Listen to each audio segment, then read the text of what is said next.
Eu quero trazer uma mensagem diferente a vocês nessa noite.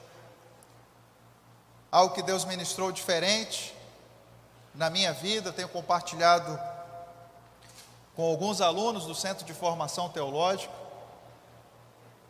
Eu quero que você abra a sua Bíblia no primeiro livro, no começo, no princípio, no Gênesis, no capítulo 2.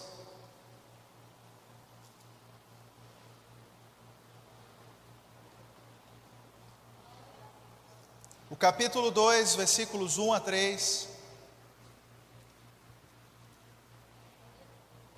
Talvez sejam versículos pouco meditados naquilo que nós vamos ministrar nessa noite.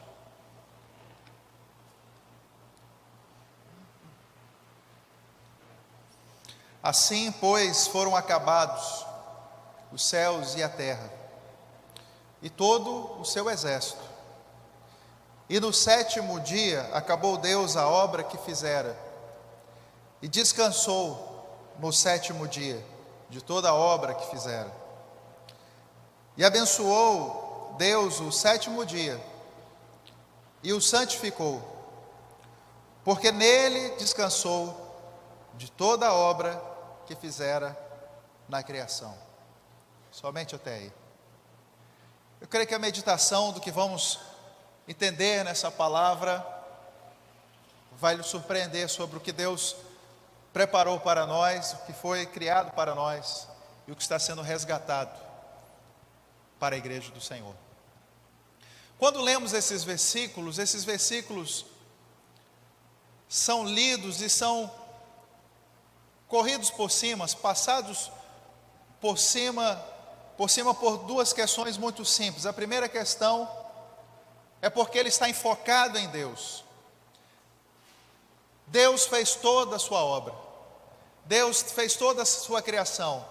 Deus fez os céus, fez a terra e também fez o seu exército. Veja que ele fez tudo de uma vez só. A palavra está afirmando que ele fez os céus, fez a terra e também fez o seu exército. Embora no sexto dia diga que ele fez o homem e a mulher, que ele fez o macho e a fêmea, aqui está dizendo que ele também fez todo o seu exército. Estamos falando aqui dos seres espirituais que ele criou. Já é uma nota interessante, desapercebida, aqui no início do capítulo 2. Mas uma das razões porque esses versículos são saltados, passados por cima, é porque eles são focados em Deus. Deus fez a sua criação e agora ele está descansando de toda a sua criação. E ele sentiu tão abençoado o sétimo dia, em que ele terminou todas as coisas que ele tinha que fazer. Tudo que ele desejava fazer, ele já tinha feito. Agora, ao sétimo dia, ele está descansando. Então, uma das primeiras razões que ignoramos isso é porque entendemos que esses versículos dizem respeito somente a Deus. Estão falando só do que Deus fez, do que Ele criou, do que Ele pretendeu descansar, do que Ele santificou. Versículos que estariam voltados a Deus, não a nós. Essa é uma primeira razão porque lemos e não chegamos aonde vamos chegar agora. E a segunda razão porque também aceleramos e passamos é porque entramos aqui numa questão doutrinária. A questão sobre a lei do sábado. Essa é uma segunda razão também, porque esses primeiros versículos do capítulo 2 são acelerados, e por essas duas razões não meditamos nessa palavra, nessa mensagem. Só que agora eu quero que você tenha surpresa para meditar em algo que talvez de relance, em uma outra mensagem eu fiz você pensar, mas não aprofundei a linha de pensamento, de ensino, como vamos fazer agora nessa pregação. Eu quero que você entenda que na viração do sexto dia, Deus fez o homem e fez a mulher, fez Adão e fez Eva. Na tarde do sexto dia, o homem e a mulher já estavam criados, já estavam no paraíso. E eu quero que você entenda que o dia seguinte, o sétimo dia é posterior ao sexto. O sétimo vem depois do sexto. E eu quero que você entenda que no dia seguinte, algo que talvez você não parou para meditar, o homem e a mulher também entraram no descanso de Deus. O homem e a mulher também viveram o sétimo dia diante de Deus. Viveram o momento da eternidade com Deus, o momento do céu com Deus. E agora eu quero te levar a pensar mais. É impossível, é inimaginável que o homem tenha sido criado e a mulher tenha sido criado na tarde de um dia, e que em menos de 24 horas, eles já tenham tomado a decisão de desobedecer a Deus. É inviável, é impossível, é impraticável. E para que isso não fique apenas numa ilação, em Salmos e nas cartas de Pedro, vocês entenderão que um dia para o Senhor é como se fossem 1000 anos. E 1000 anos para o Senhor é como se fossem apenas um dia. É mais do que concebível, razoável, entendível, numa linha de entendimento, que os 7 primeiros dias que transcorreram da criação, eles não foram exatamente literais. Tanto é verdade que o sol e a lua, que são marcos dos dias, foram criados depois de que Deus disse: haja luz. É muito também observável, muito claro que as eras geológicas, a sequência de fatos que ordenaram a criação, é muito tranquilo, razoável que possamos entender que não foram 7 dias literais, mas que esses dias para o Senhor foram como 1000 anos que passaram. Aonde eu quero chegar com isso? Ao final do 6º dia, o homem e a mulher foram criados diante de Deus, Adão e Eva, e eles experimentaram. Talvez você nunca ouviu isso antes, isso é uma linha de estudo, isso é uma direção bíblica, mas você depois vai ouvir outras referências bíblicas para o fechamento do que eu estou afirmando. O homem não ficou apenas algumas horas diante de Deus, não ficou apenas um dia literal na presença de Deus ou algumas horas. O homem e a mulher de fato entraram nesse descanso de Deus, e eles ficaram uma breve eternidade, de pelo menos 1000 anos na presença de Deus. O homem e a mulher, durante um dia de Deus. Se é incompreensível para você entender do que eu estou falando agora, mas ainda ao final da mensagem, talvez você veja onde está a demonstração bíblica, o fundamento bíblico. É inconcebível que Adão e Eva passaram apenas algumas horas na presença de Deus, mas eles experimentaram o verdadeiro descanso de Deus.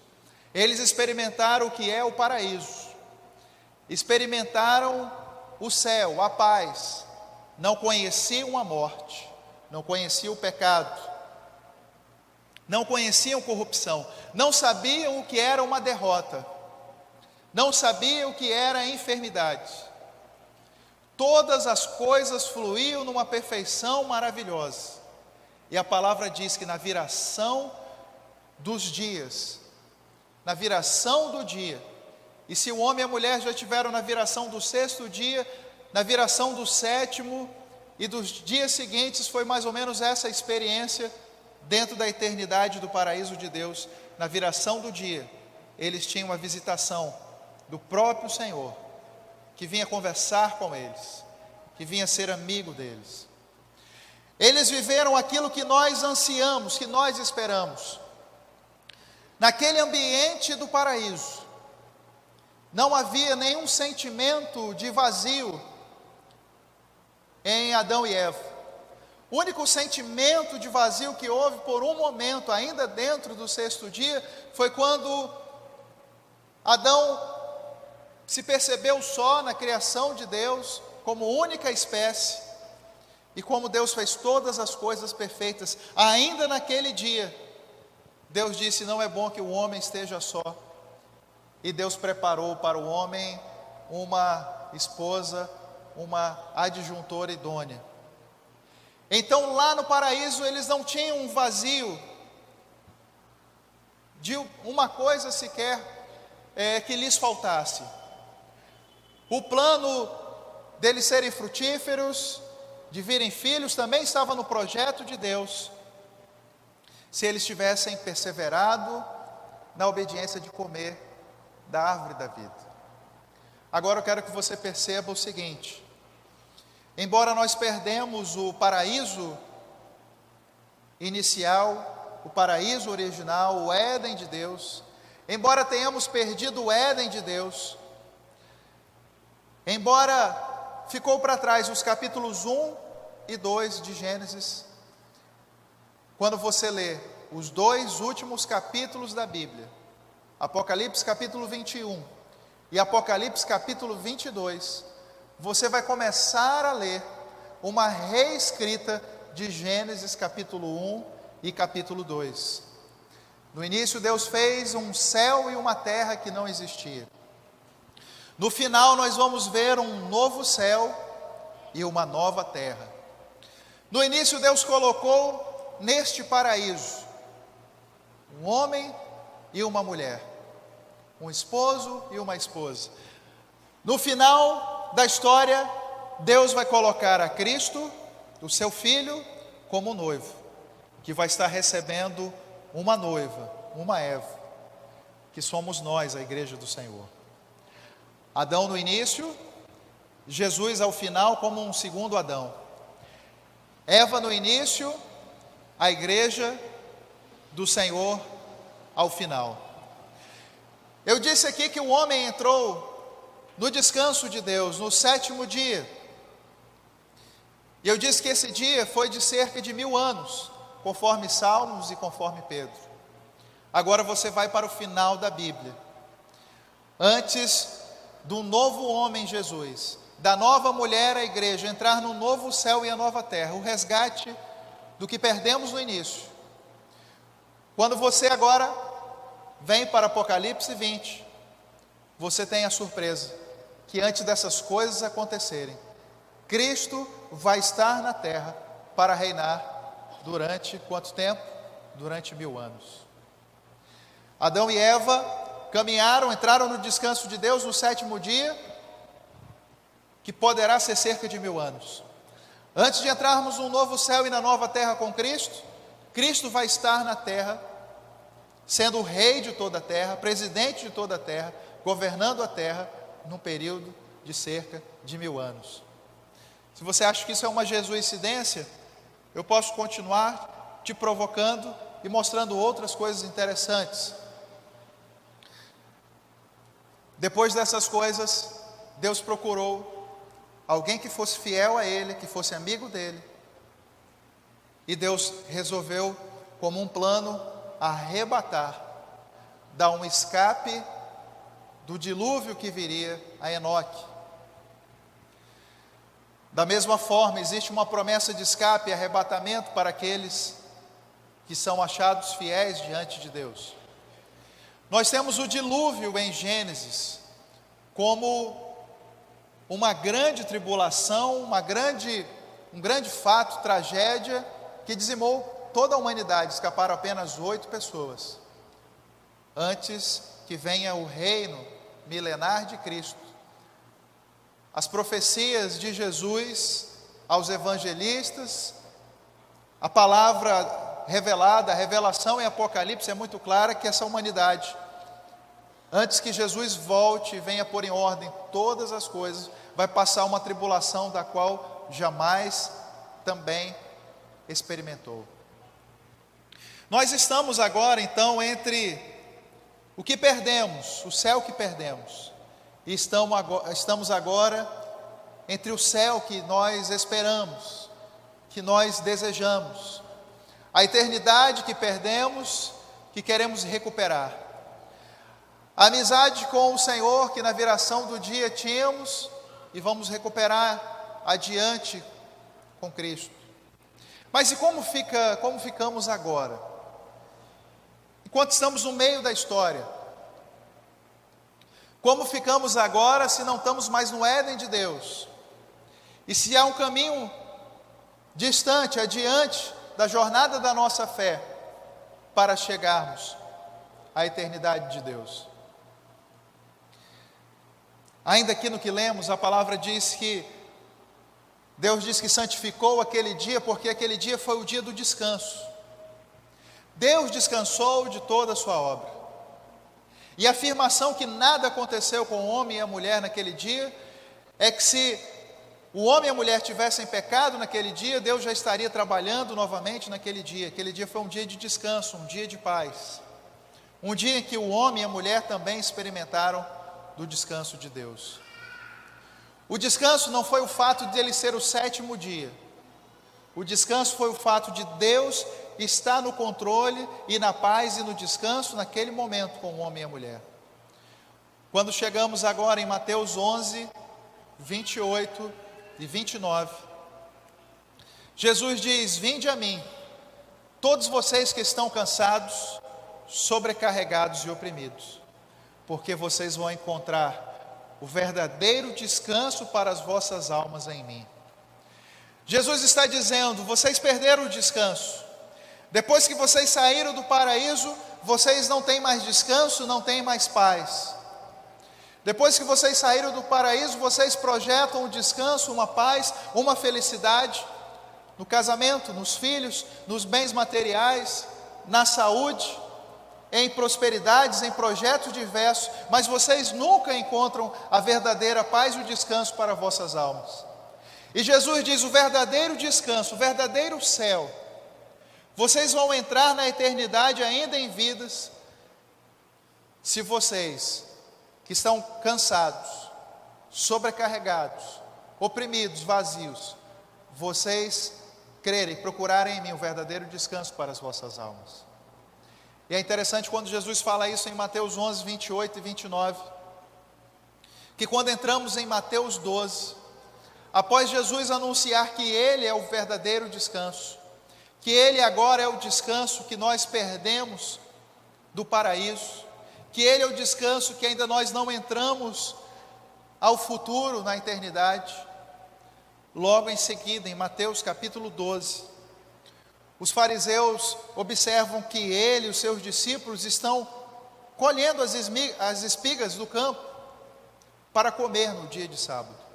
Estão literalmente trabalhando, colhendo o que precisavam comer no dia santificado, no dia que era considerado um dia que não se poderia fazer nenhuma obra. Após Jesus dizer que o descanso era Ele, não era um dia, nós entramos agora em Mateus 12, os fariseus observando que Jesus e os discípulos estavam colhendo espigas no dia de sábado. E Jesus já tinha acabado de dar a explicação aos discípulos que o sábado existia por causa do descanso de Deus. O sábado existia como um descanso, mas agora Jesus veio para ser um verdadeiro descanso, um eterno descanso. Nem mesmo o dia de sábado era suficiente para alguém encontrar o verdadeiro descanso e paz. O momento de descanso e paz é quando nós encontramos a Jesus na nossa adoração profunda, íntima. O verdadeiro descanso é quando encontramos ao nosso Senhor quando oramos. O verdadeiro descanso é quando encontramos o Senhor enquanto estamos reunidos e compartilhando do pão da sua palavra, da presença do seu Espírito. Aí é um verdadeiro descanso. Aí uma verdadeira paz em que entramos, que não pode ser substituído por dias, festas, solenidades, sacrifícios. Nada pode substituir a própria presença do Senhor Jesus como descanso nas nossas vidas. É por isso que o Senhor Jesus disse que se procurarmos então esse reino dos céus, nós não vamos encontrar em nenhum lugar. Não existe um lugar para nós irmos hoje e encontrarmos a presença de Deus. Não é em nenhum monte de Jerusalém, não é em nenhuma igreja na Colômbia ou em outro lugar que esteja ocorrendo um grande avivamento. Jesus disse que o reino dele já está entre nós. Jesus disse que o verdadeiro descanso já encontramos nele. É por essa razão, amados, que Deus instituiu o sábado e as festas. Esse sábado e as festas ganharam um novo sentido. Nós da graça, nós da nova aliança, assim como Cristo e Paulo, não temos nada com a lei deve ser cumprida. Mas a partir do momento em que Cristo morre na cruz, a lei começa a ganhar um novo sentido. Veja que a Páscoa antiga era comemorada da seguinte forma: no dia 14, no mês primeiro, no crepúsculo da tarde, às 15 horas, se matava um carneiro, se matava um cabrito, se matava um cordeiro, animais da mesma espécie. Se matava, se fazia um churrasco, aquilo era a comemoração da Páscoa. Aquele sacrifício de um animal era o sacrifício, era a comemoração da Páscoa. No dia 14 do mês primeiro, às 15 horas da tarde, na festa da Páscoa, Jesus estava na cruz. Ele olhou para o Pai e disse: Pai, está consumado. Aquele mesmo homem que João Batista disse: é esse o Cordeiro de Deus que vai tirar o pecado do mundo. No dia 14, no mês primeiro, às 15 horas da tarde, enquanto os judeus e os fariseus estavam matando um cabrito, Jesus estava na cruz para dizer: Pai, está consumado. A partir da Páscoa seguinte, amados, a partir da Páscoa seguinte, aqueles que são de Cristo, que estão no descanso de Cristo, como poderiam agora, no ano seguinte da crucificação, já sabendo até da ressurreição, como poderia alguém no ano seguinte, no dia 14, no mês primeiro, às 15 horas da tarde, matar um animal, sabendo que aquele animal não tinha mais valor nenhum, sendo que o maior cordeiro já tinha sido crucificado na cruz? É por essa razão que Paulo diz que Cristo é a nossa Páscoa. É por essa razão que não comemoramos mais a Páscoa antiga, existe uma Páscoa nova. Depois da festa da Páscoa, a segunda festa que vinha era a festa dos pães asmos. Depois da Páscoa, os pães asmos eram pães que eram colocados na terra para serem assados. Se criava uma espécie de forno, no próprio calor da terra, se colocava os pães ali e deixava aquele pão ser assado ali. Como se pode comemorar novamente a festa dos pães asmos, se aquele que disse que eu sou o pão da vida, no dia seguinte à sua crucificação, no dia seguinte à Páscoa, ele também estava no ventre da terra, passando a aflição da morte? E como comemorar as primícias, a terceira festa que vinha após? As primícias era oferecer como oferta os primeiros frutos da terra.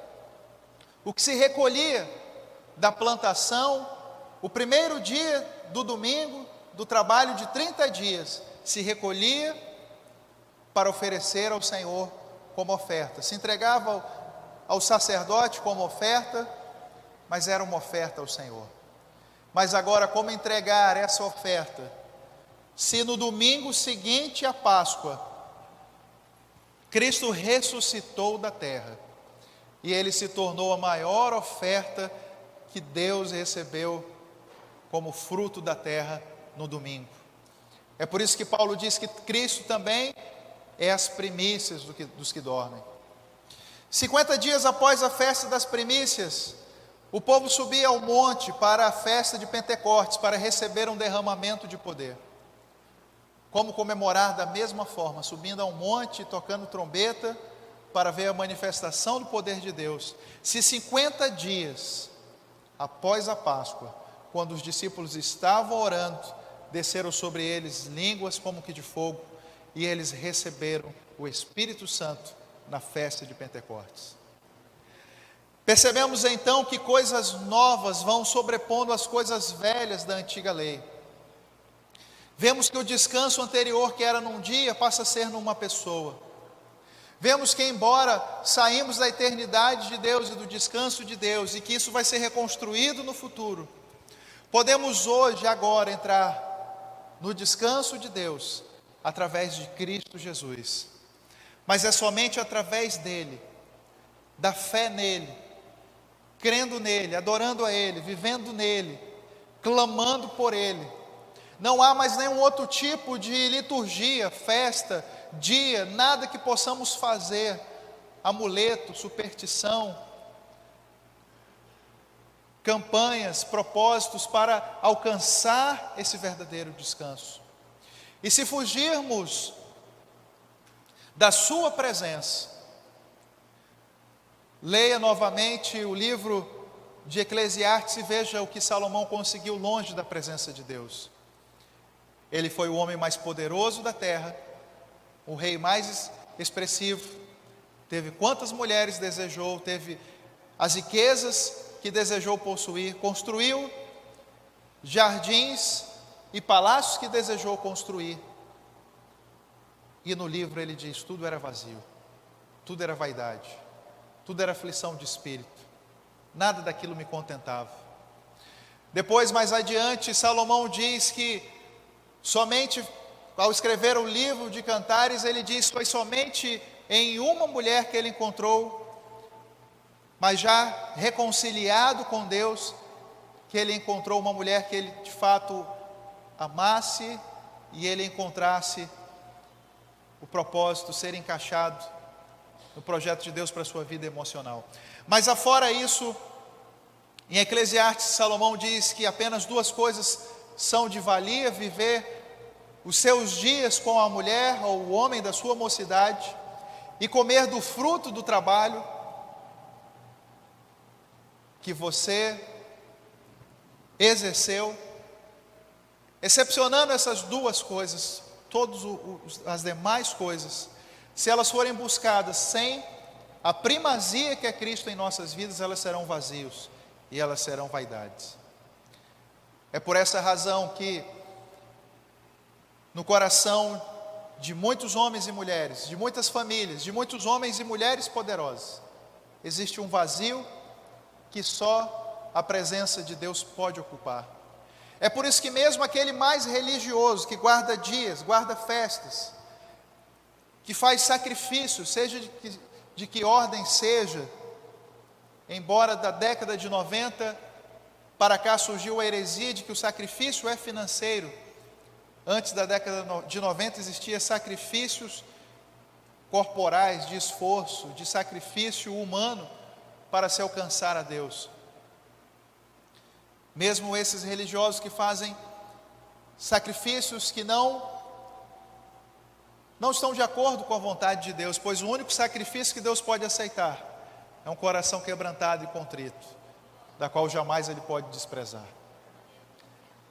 O verdadeiro descanso, o céu, o reino, a paz, a alegria, o gozo, a esperança, a plenitude, a fé, o amor, tudo que podemos ter de mais importante, nós já temos em Cristo.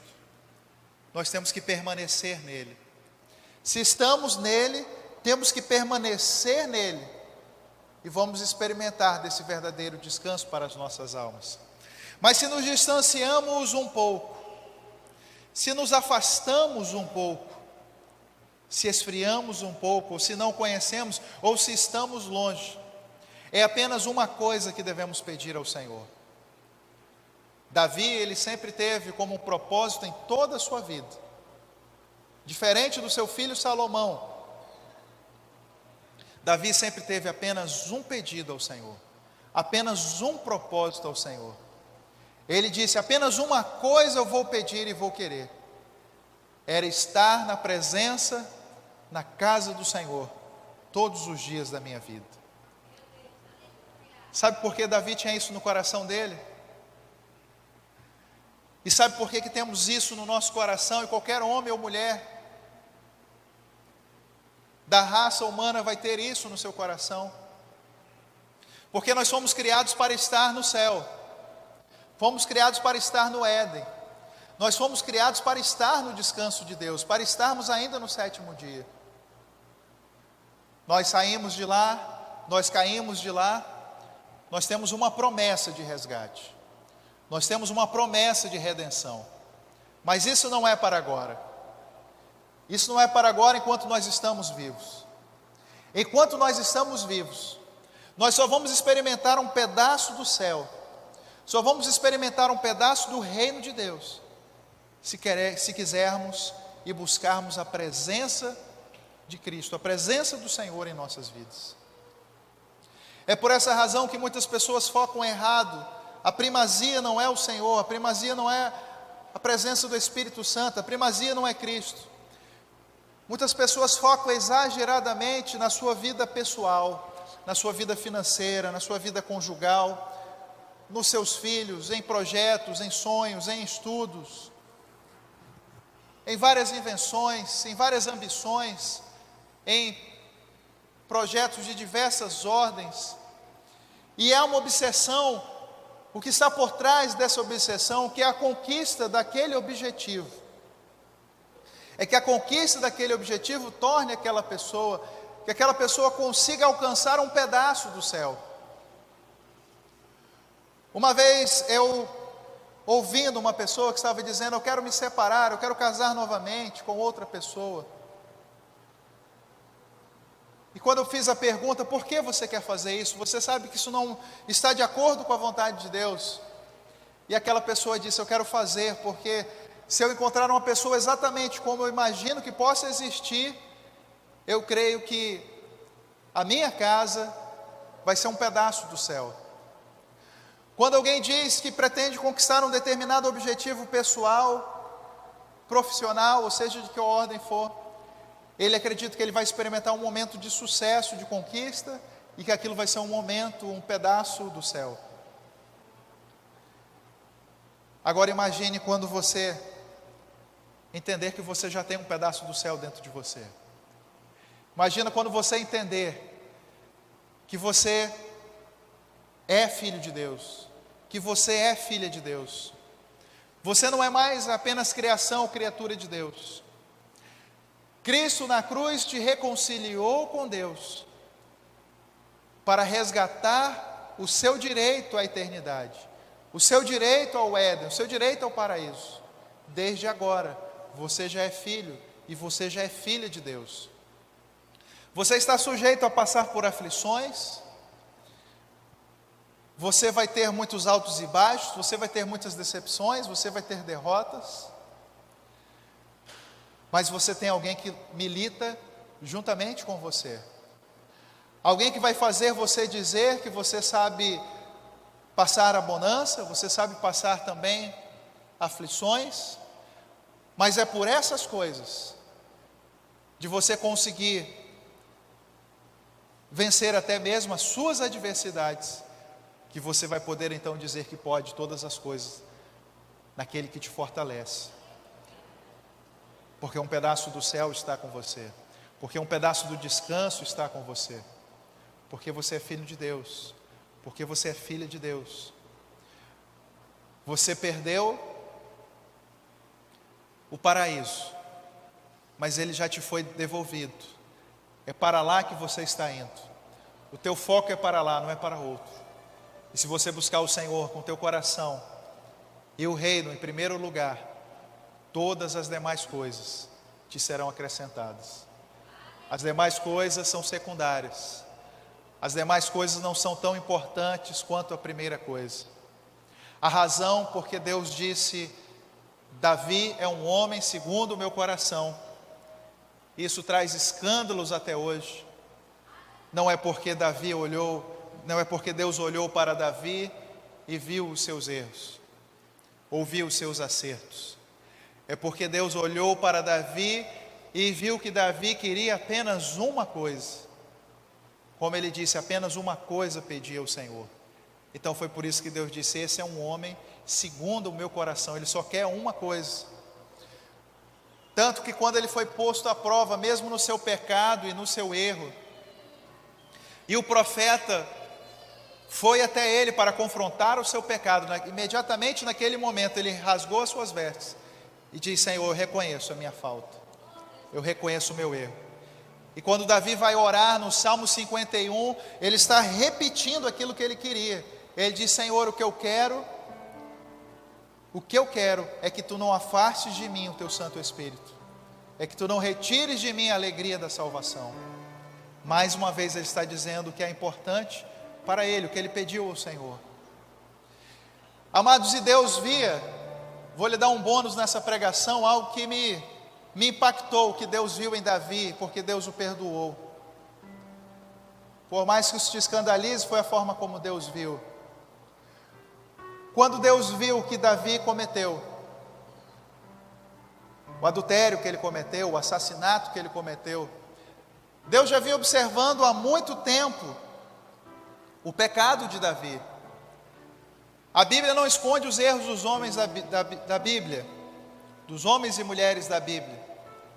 Os homens e mulheres do Antigo Testamento cometeram muitas faltas, em comparação aos do Novo Testamento. A plenitude do Espírito Santo só veio com a graça após Cristo, não antes da cruz. Mas vamos lá, nós observamos uma falha aos nossos olhos de caráter, um erro. Davi ter muitas mulheres, seu filho foi pelo mesmo caminho. Embora as leis humanas da época permitiam aos reis a isso, mas não era da lei de Deus fazer isso. Por que Deus olhava para o coração de Davi e via essa busca desesperada por ele querer tantas mulheres, ele se reafirmar? E por que Deus o perdoou? Eu vou te dizer ainda agora. Você volta um pouco para trás na Bíblia, você vai ver José. José estava solteiro, José estava sem nenhuma mulher. A esposa de Potifar dá em cima de José, e José despreza aquela tentação. José é puxado as roupas, e ele sai correndo. José não cometeu o mesmo erro que Davi. Aí agora você vai entender por que Deus perdoou. Sobre José, José tinha um pai, Jacó, que amava José mais do que seus irmãos. Deu a ele uma túnica, não cansava de dizer diante dos seus irmãos, um erro fatal que o pai cometeu: esse é meu filho predileto. José não pôde se queixar de falta de um amor de um pai. E por essa razão, porque José era completo em amor de um pai, ele nunca precisou se reafirmar com muitas mulheres. Ele esperou o momento certo para ter a sua esposa, a sua mulher. Davi, dentro de muitos irmãos, ele era desprezado pelos irmãos e pelo seu próprio pai. Mesmo depois de Samuel ter buscado dos seus irmãos, esgotado a lista, Samuel perguntou: ainda tem algum filho seu por aí, que falta eu observar e orar? E de repente ungir como rei. E ali nós vemos o desprezo que o pai tinha por ele, dizendo: olha, tem um aí que está no campo, mas não acredito que esse seja o futuro rei de Israel. Tem um último aí. E nos pormenores da Bíblia você observa que Davi, diferente de José, não teve um amor de um pai. Faltou um coração de paternidade, faltou uma cura de paternidade espiritual de Davi. E essa foi a razão da decadência moral, emocional de Davi demorar a ser curado em Deus. E por essa razão é que Deus nunca reputou os seus erros nessa área. É por essa razão que foi o escriba que disse que assim Davi foi um homem segundo o coração de Deus todos os dias da sua vida. E foi o escriba que colocou entre parênteses dizendo: exceto no caso de Urias e a sua mulher. No original da Bíblia não está assim. Porque Deus, ele não olha a multidão de pecados. Deus, ele olha a saudade que ele tem de você e de mim, de não estarmos no descanso dele. O filho pródigo, quando saiu, é a mesma cena que se repete. O pai não está preocupado com quem já está em casa. O pai está maravilhado com alguém que tinha se perdido, resolveu voltar para casa. Amados, você e eu somos aqueles que tínhamos se perdido do Éden, do paraíso, da casa, e agora estamos voltando para os braços do Pai. Eu não sei aquilo que lhe feriu, aquilo que lhe trouxe um foco diferente do foco de não ser o Pai, de não ser o paraíso, de não ser o reino, de não ser o Éden, mas eu lhe garanto que quando você encontrar um verdadeiro coração do Pai, quando você voltar ao reino, quando você sentir um pedaço do céu dentro de você, todas as outras coisas vão ser acrescentadas. Você vai ver que esposa, esposo, filhos, bem, sucesso, realização de projetos e qualquer outras coisas que você tem expectativas, elas não se compararão, elas não poderão chegar ao entendimento, pois uma glória que vai além da nossa imaginação, aquilo que não pensamos, que não pedimos, que não chegou ao nosso coração ou à nossa imaginação, são as coisas que Deus tem preparado para aqueles que o amam. Ainda que nós não adentremos nesse reino, nessa eternidade, não pense que Deus vai estar satisfeito que até lá você só esteja apanhando, não, jamais. Até lá, Deus ele vai estar contigo todos os dias. Até lá, Deus vai estar com você em todos os momentos, para que você perceba um pedaço do céu, mas vai ser apenas um pedaço, porque o que Ele tem reservado para mim e para você é muito maior, é muito melhor. Nós não chegamos ao entendimento disso e da nossa fé. Se nós chegássemos, nós íamos desejar que a nossa vida parasse agora, para já entrar nesse descanso e adentrar neste reino. Fique em pé neste momento.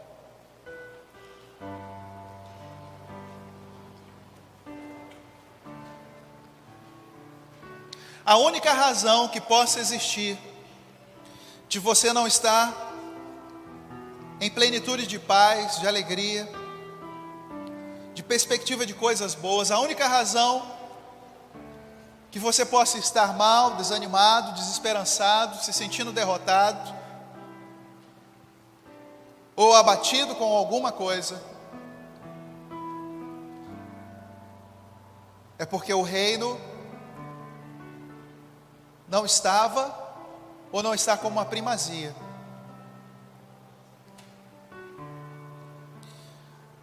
Eu quero desafiar pessoas que nunca publicamente disseram que queriam buscar primeiro o reino de Deus como primeiro lugar. Pessoas que nunca confessaram o Senhor Jesus como Salvador da sua vida. Ou pessoas que confessaram, têm a coragem de dizer que precisam de um renovo, de uma reconciliação. Eu quero te convidar a que você seja o primeiro a vir aqui à frente. Isso não seja nenhum constrangimento e nenhum impedimento, porque nós somos uma família. A igreja é a família de Cristo. A igreja tem Davis, tem Josés, a igreja tem Marias, tem Anas, tem Estés. Cada um de nós, Deus olha como homens e mulheres segundo o seu coração. Deus não vê como o homem vê.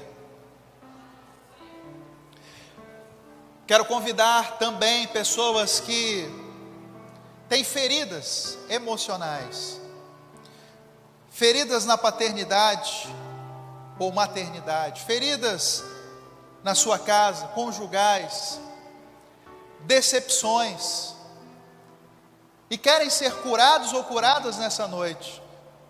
Eu quero que você venha aqui à frente também, em nome de Jesus. Quero convidar pessoas que têm um sonho pessoal, um projeto, mas que parece que nunca consegue alcançar esse projeto, que quando está perto de alcançá-lo, tudo dá errado. É como se não fosse, ou não fosse a vontade de Deus, ou como se você não fosse merecedor. E você quer batalhar espiritualmente e quer quebrar isto agora. Vem aqui à frente em nome de Jesus.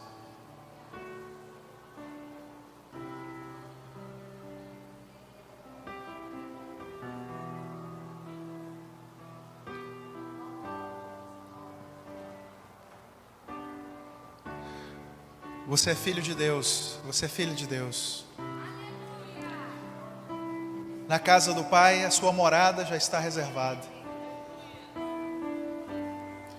Do Éden, da onde saímos, nós vamos voltar.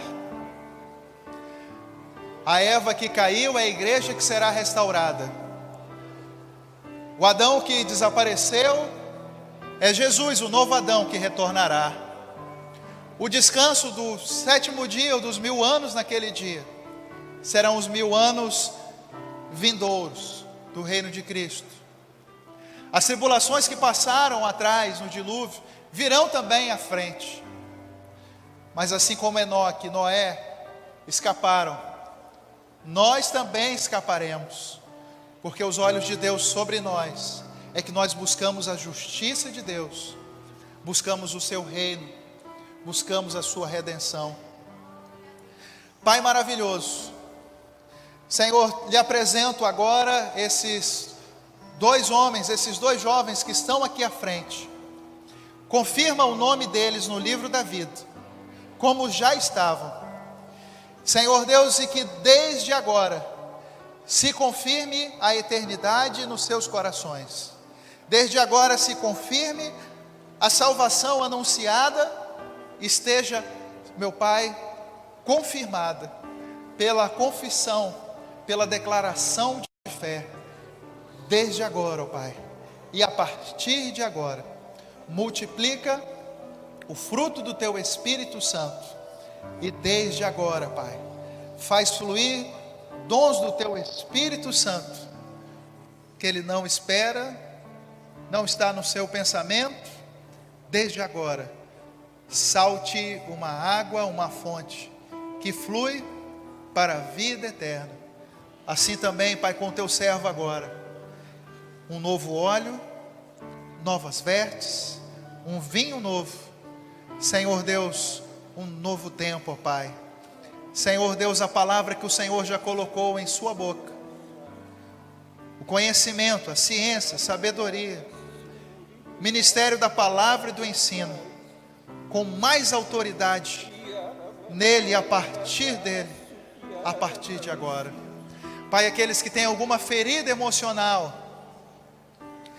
Senhor Deus, enfrentaram divórcios, separações, rejeições, não conheceram, ó Pai, um amor de um pai, de uma mãe, um amor conjugal, tiveram feridas, decepções.